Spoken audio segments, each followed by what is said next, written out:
Barkamol avlod Respublika bolalar maktabi iqtidorli, mehnatsevar va maqsad sari intiluvchi yoshlarni ommaga tanishtirishda davom etadi.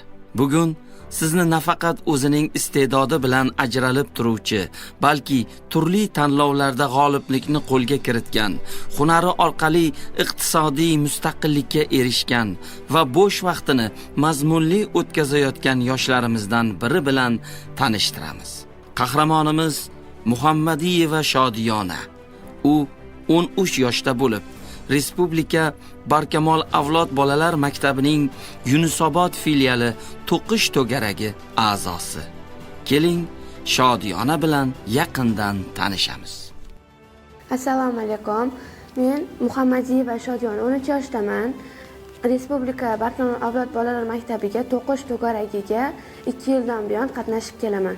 O'rtog'im kelayotganini eshitdim va birga kelib a'zo bo'ldim. O'rtog'im to'qigan sumkani ko'rib, mening ham to'qigim kelgan va shuning uchun ham to'qishni tanlaganman. O'zim to'qigan narsalar bilan tanlovlarda qatnashib kelyapman va faxrli o'rinlarni olyapman. Bu to'garaga kelayotganimga 2 yil bo'ldi.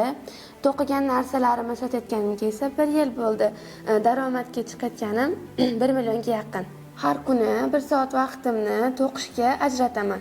Katta bo'lganimda shu sohani brendini yaratmoqchiman va shu sohani chuqur o'rganmoqchiman. Men tengdoshlarimga shuni maslahat beramanki, bo'sh vaqtlarini mazmunli o'tkazishlarini, ya'ni hunar o'rganishlarini tavsiya qilaman.